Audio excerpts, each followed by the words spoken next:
Bom dia, boa tarde, boa noite, meu nome é Gabriel e esse é mais um vídeo do meu canal Economia para Iniciantes. Antes de mais nada, eu peço que você deixe seu like, se inscreva no canal e ative as notificações para mais novidades. Hoje eu vou estar falando um pouquinho sobre a obra Macroeconomia, do professor Oliver Bleicher. Essa obra eu considero para intermediários, não considero a melhor obra para se iniciar os estudos em macroeconomia, porém considero uma boa obra para intermediários estudarem, para se aprofundar um pouco nos fenômenos macroeconômicos. Para se iniciar os estudos em macroeconomia, eu recomendo a obra Introdução à Economia, do professor Gregory Menkel. Nessa obra você vai ter, na primeira parte, os princípios microeconômicos e na segunda parte os princípios macroeconômicos.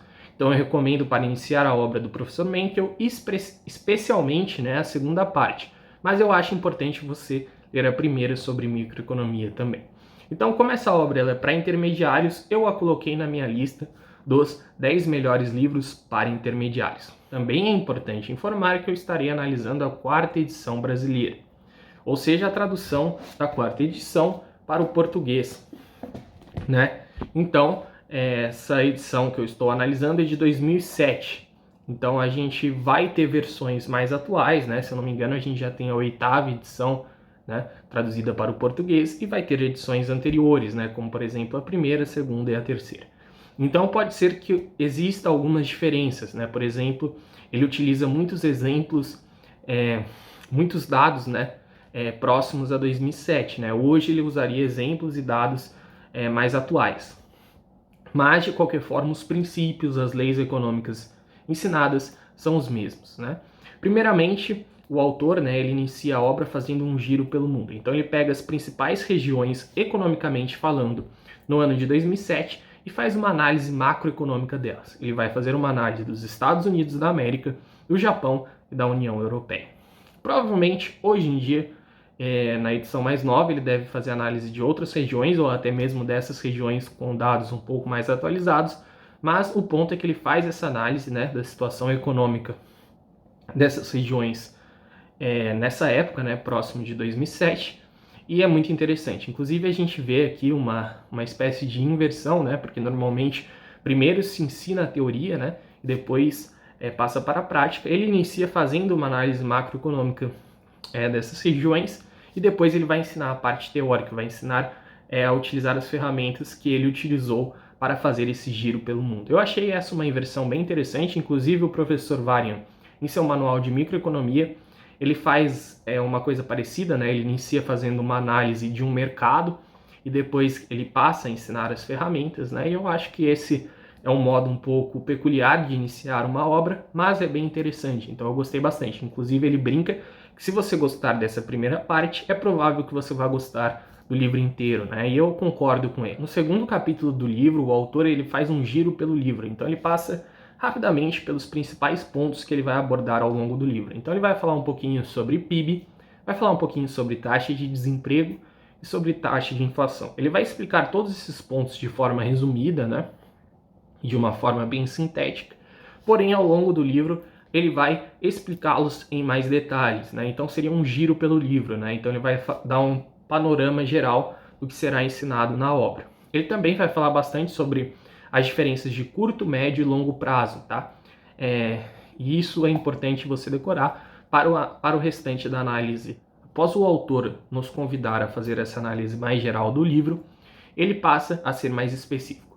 Então, inicialmente, ele vai fazer uma análise dos fenômenos macroeconômicos no curto prazo, depois no médio prazo e depois no longo prazo. Então, durante boa parte do livro, ele vai dividir nesses 3 pontos, curto, médio e longo prazo. E ele inicia com os 3 capítulos seguintes, 3, 4 e 5, fazendo uma análise do curto prazo. No curto prazo, ele vai falar de questões como os bens, onde ele vai abordar questões como o PIB, e ele também vai falar isso já no capítulo 4, ele vai falar sobre a questão dos mercados financeiros, Que aí ele vai falar sobre demanda por moeda, a visão keynesiana sobre taxa de juros, E outras coisas. Lembrando que nesses 2 primeiros pontos, tanto no capítulo 3 como no capítulo 4, ele vai estar falando dos fenômenos macroeconômicos, levando em consideração apenas ou grande parte do curto prazo, tá? Ele vai deixar a análise do médio e do longo prazo para capítulos posteriores. No capítulo 5, ele faz a famosa, né, ele explica a famosa análise inspirada na obra de Keynes, que foi desenvolvida essa análise pelo professor John Hicks, né, que é a análise ISLM, né? Esse modelo, né, ISLM, ele é bem importante, né, na macroeconomia. Inclusive ele fala que se você estivesse fazendo esse curso 40 anos atrás, para você que está vendo esse vídeo, né, seria 50 anos atrás, né, porque como eu falei, essa edição é um pouco antiga, você já estaria próximo do final do livro, né? Mas muita coisa avançou desde a época que o ISLM foi criado. Mas ainda é importante você estar sabendo, tá? Então ele vai estar explicando. Basicamente, ele vai estar juntando, né, o capítulo 3 e o 4 para fazer essa análise ISLM no capítulo 5, tá bom? Então é muito interessante. Lembrando, capítulo 3, 4 e 5 é a visão macroeconômica no curto prazo, né? E agora a gente passa para o médio prazo. Na análise do médio prazo, ele vai falar de coisas como mercado de trabalho, taxa de desemprego, oferta agregada, demanda agregada. Ele vai falar de todos esses pontos, né? Ele vai falar um pouquinho sobre curva Phillips, né? Onde a curva Phillips original, por exemplo, postulava um trade-off, né, entre inflação e desemprego. Ele vai falar sobre os aperfeiçoamentos, né, que foram realizados por Milton Friedman e Phelps, né, na curva de Phillips. Enfim, nessa segunda parte do livro, né, que aborda os capítulos 6, 7, 8 e 9, ele vai falar de questões como o mercado de trabalho, os efeitos da expansão monetária no médio prazo. Ele vai falar sobre a curva Phillips, né, e diversos outros fatores. Então, lembrando, na primeira parte do livro você vai ter análise a conceitos, né, importantes para o curto prazo, importantes para todos os prazos, né, mas a primeira parte é mais focada no curto prazo e a segunda parte é mais focada no médio prazo, onde serão analisadas essas questões que eu citei, né, efeitos da expansão monetária no médio prazo, mercado de trabalho, oferta agregada, demanda agregada, curva Phillips, inflação, entre outros temas. Depois dele analisar o curto e o médio prazo, ele passa para a análise do longo prazo. Então, essa próxima parte da obra, ela vai explicar os fenômenos macroeconômicos, pelo menos a visão mainstream dos fenômenos macroeconômicos no longo prazo. Então ele vai falar sobre a importância da poupança, né? Vai falar porque que é importante que uma sociedade tenha uma poupe bastante, ela vai falar sobre a acumulação de capital, ele vai falar sobre a importância, né, do capital humano, né? Ele vai falar sobre a importância dos avanços tecnológicos, ele vai falar sobre vários fatores que no longo prazo geram um aumento da produtividade, né? Vai falar sobre a importância da produtividade. Ele vai falar de muitas questões que foram abordadas tanto no curto como no médio prazo, mas quais são as consequências disso no longo prazo, né? Então, ele passa para a terceira parte, né, que seria o longo prazo. Então, basicamente, o autor, né, ele vai estar explicando coisas nesses três prazos diferentes. Então, por exemplo, no curto prazo ele vai falar sobre poupança e investimento e no longo prazo também. Só que aí ele vai ter visões um pouco diferentes, né, vai ter abordagens um pouco diferentes.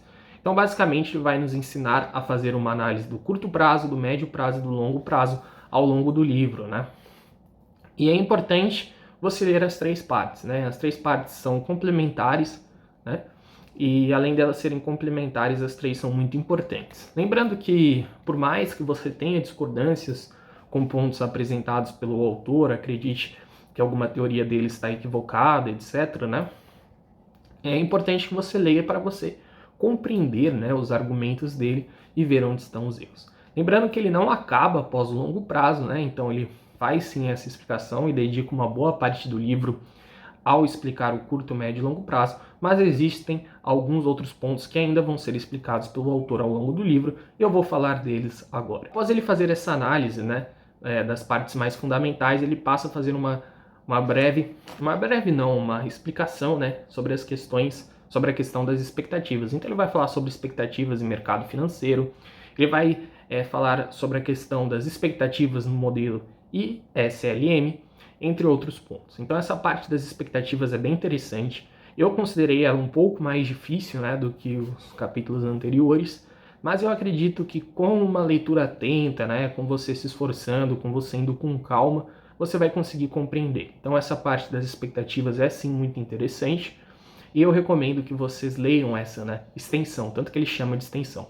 Um ponto importante é que ao longo do livro, né, tem partes que ele fala que você pode pular, que é opcional, né? Ele faz isso, por exemplo, em uma parte do curto prazo, mas eu particularmente li de qualquer forma e eu acredito que não seja opcional e sim muito importante, tá? Eu entendo o que ele quis fazer, né? Ele falou que não é necessário aquilo para ler o restante do livro, mas na minha opinião, não pule, né? Na minha dica é que você não pule essas partes, tá? Que ele falar que é opcional, como por exemplo, numa parte que ele explica como os bancos, né, expandem a oferta monetária.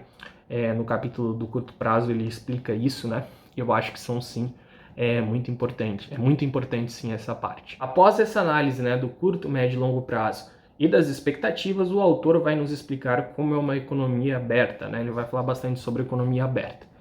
O autor, ele, para algumas explicações no início do livro, né, para facilitar, ele considera que a economia é fechada, o que é uma hipótese bem real, né? Então ele passa a explicar como funcionaria numa economia aberta, né?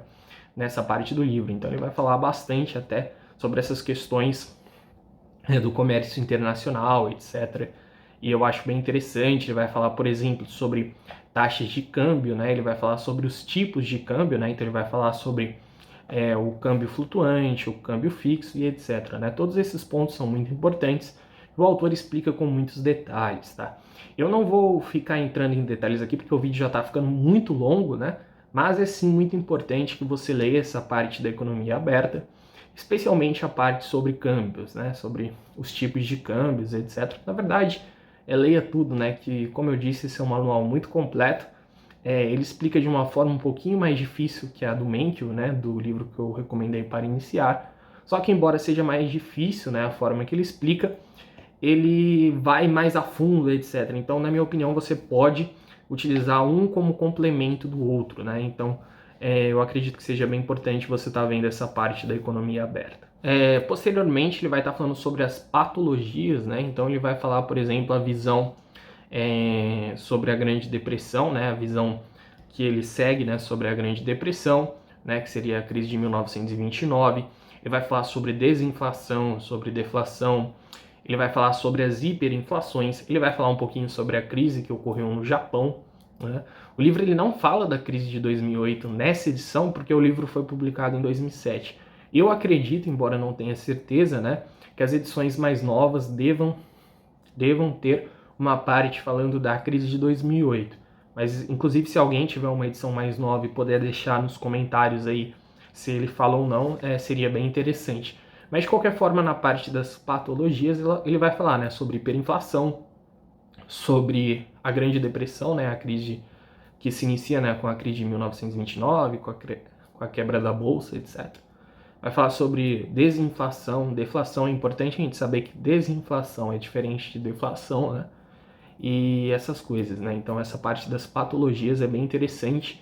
E as ferramentas, né, que ele traz ao longo do livro, ele vai utilizar, né, para estar explicando esses pontos. A próxima parte da obra, né, é sobre a questão das políticas econômicas, né? Então ele vai falar sobre política monetária e fiscal e o que os formuladores, né, de políticas públicas deveriam fazer, né? Então essa aqui é uma parte assim, ele fala assim, sobre inflação ótima, né? Esses pontos. Então essa parte é interessante, principalmente para você saber, né, qual que é a visão mainstream sobre o que os formuladores, né, de políticas públicas deveriam fazer.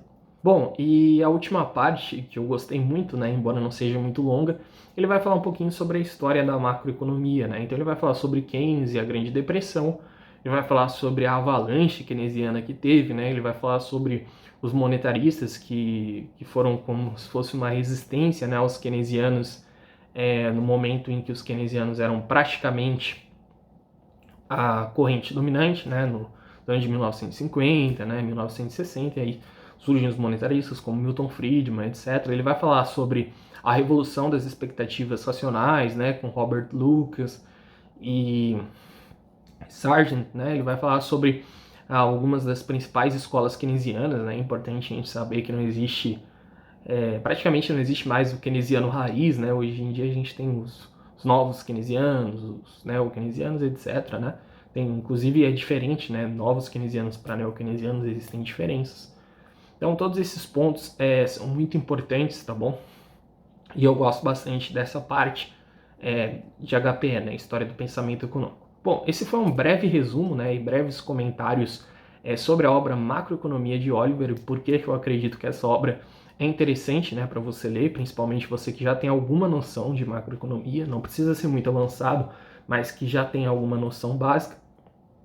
Se você quiser ajudar o canal, eu peço que você compre esse livro, né, a edição mais nova desse livro, pelo link que estará na descrição desse vídeo, que aí você vai estar ajudando o canal, ou você pode fazer uma doação pelo Pix na descrição, ou também você está mais do que convidado a ver as nossas séries sobre economia, né? Por exemplo, a nossa série sobre microeconomia, né? Que está bem legal. Tem a nossa playlist sobre as 10 lições de economia. A gente também tem a série dos grandes economistas, né? Onde eu faço breves resumos sobre importantes economistas, como David Ricardo, Adam Smith e outros, né? Inclusive, eu convido, né, os senhores, né, que estão assistindo esse vídeo a dar uma breve olhada num vídeo recente que eu fiz, né, Economia com a Cigarra e a Formiga, vai estar na descrição desse vídeo, e com certeza eu colocarei em um dos cards. Foi um vídeo que ficou muito legal e ficou muito bem feito, né, modéstia à parte, e ele foi feito para que um iniciante consiga compreender, né, a importância da poupança, né, então talvez possa contribuir com o seu desenvolvimento intelectual. E acredito que até uma pessoa mais jovem, né, alguém ou até alguém bem leigo em economia, vai entender a lição principal desse vídeo, né? Então convido você a assistir. Eu gostaria de agradecer do fundo do meu coração, né, você que me assistiu até aqui, e um forte abraço a todos e Deus abençoe a todos.